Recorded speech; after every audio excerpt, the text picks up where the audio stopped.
Hi friends, Chef Wainaina here. So today is one of those days that when you feel like you really want to entertain yourself and at it, enjoy a very nice, delicious and healthy meal. And at the same time, end up learning a new technique, a technique that is always reserved for those fancy restaurants. When you go there, you get a nice dish that looks so beautiful.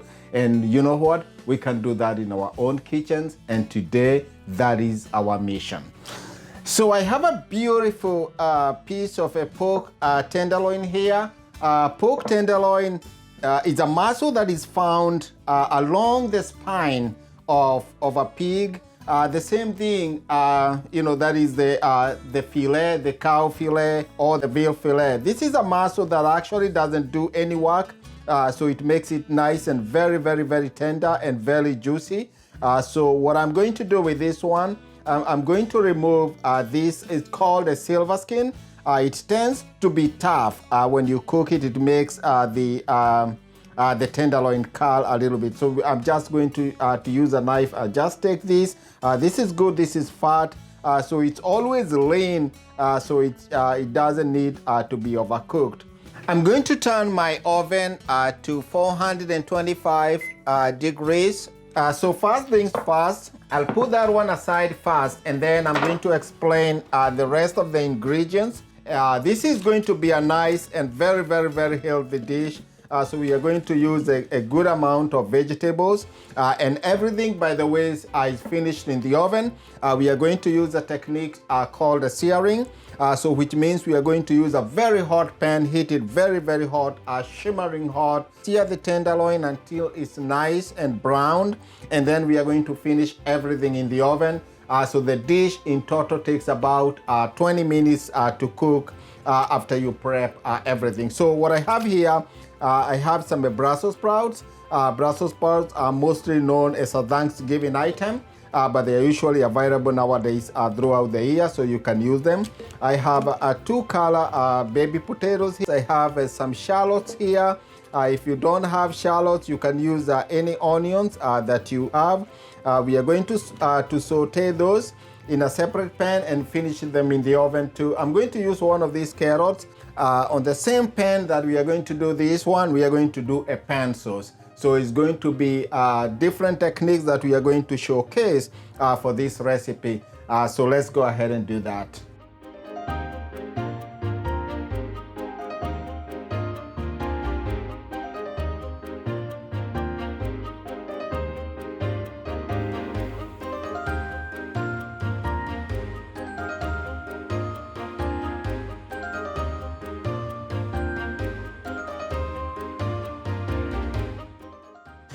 Our pork tenderloin is nice and cleaned. Take this off, the forgotten bit. Take it off. So this goes on that. I'm going to finish peeling this and cut it into some nice pieces.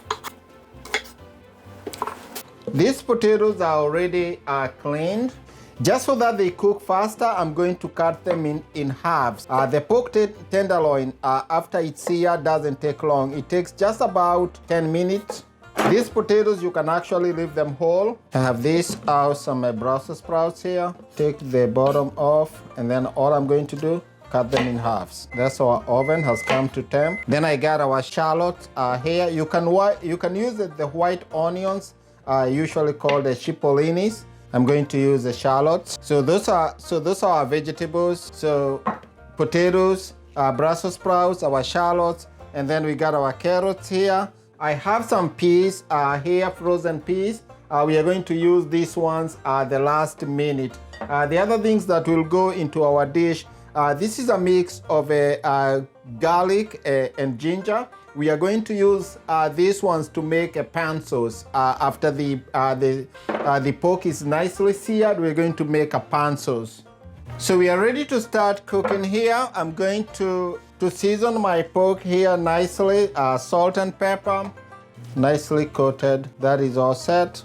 On our stove here, I'm going to add some vegetable oil. I'm using canola. So this one is going to sear our pork tenderloin. while this one is going to do our vegetables. The reason I'm using the bigger one is because I want all the vegetables to be on one layer, not to be on top of one another, so that they get a nice sear brown. So this one also starts with the vegetable oil, just a good amount also to cover the bottom. So our pan, as you can see, is nicely hot. You want to hear that sizzling sound when you put your steak on. You want to leave this one for a couple minutes. I'll say maybe about 3 or 4 minutes until it gets a nice, beautiful sear. To our potatoes, I'm going to add thyme and rosemary mix, and then this goes into the pan also. You want to hear that sizzle. Awesome. That's beautiful. So you're looking for that beautiful golden color. So this is called a Maillard effect, and this goes straight into the oven. So for our potatoes, I want to start the potatoes. They take longer to cook. So once our potatoes get color, I'm going to throw in our carrots, and then I'm going to add the Brussels sprouts and the shallots. I'm going to season this with some salt, pepper, and then I just sprinkle them with some mixed herbs. Beautiful vegetables right there. So the whole pan goes into the oven. We are going to come back, check our pork. It's been about 10 minutes. We are going to check our pork tenderloin. This doesn't take long to cook, and you want to be very, very careful not to overcook.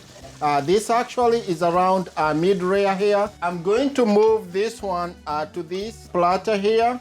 The carryover heat is going to finish it cooking. I'm going to paint it with an aluminum foil, and then I'm going to put it aside. I'm going to drain some of this excess fat, and then here now we are going to do our panso. So all these beautiful browns at the bottom, that is flavor from the pork. We need that. So for our sauce, I have a mix of garlic and ginger. I'm going to start with that. So I'm going to add about a half a cup also of the pomegranate juice. So we are going to bring this one to a boil. So set this on high. I'm also going to add here a splash of balsamic vinegar. So we are creating almost a sweet and sour effect in there. The balsamic adds acidity. I will check my potatoes and the vegetables mix or roast, see where they are. Nice, they look beautiful. Oh, this is, use a knife. Oh, this is good. Oh, so these are done. I'm going to put them on the stove top. So our pomegranate juice has nicely reduced. As you can see, it's forming almost like a glaze. So that is good. So what I'm going to do here, I'm going to add a half a teaspoon of Dijon mustard. What mustard does, it ties everything together. This is a cup of chicken stock.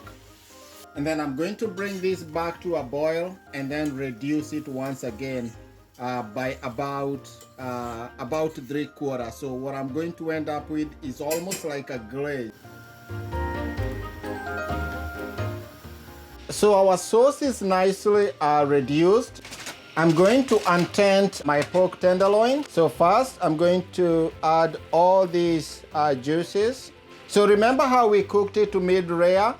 So the carryover heat has brought it up to about medium. So all I do now, I'm going to take this tenderloin and just put it there, and then I'm just going to give it a couple turns here so that it gets glazed by the sauce now. You'll notice that I never added any salt or pepper because we had already heavily seasoned the pork tenderloin, and because we were doing a reduction, we were reducing the sauces. We didn't want to add any more salt. Otherwise, the dish will be very, very, very salty. This is good. So I'm going to turn this one off. And then using the residual heat, I'm going to add these peas here. They're just going to finish cooking there. These are optional. You can actually skip them. So what nice pork tenderloin is all done. Remember, we are looking for medium. Oh, awesome. Look at that. So nice pink in the center. That's what you want for pork. You don't want to overcook this. It gets very tough very quickly. Going to serve this one family style. Get our beautiful pork tenderloin, put it right on top. I'm going to get our beautiful sauce here, put it on top with the peas. This is cooking at home, nice, delicious, our healthy dish. Simple pork tenderloin that you can do at home to entertain your family or friends. It's easy to do. All you need is a piece of pork tenderloin, some vegetables of your choice, and then there you have it. I'll give this a quick taste. Get the corner one. Awesome. This is very tasty. Thank you for watching. Please remember to like, comment, and subscribe to my channel. See you next time.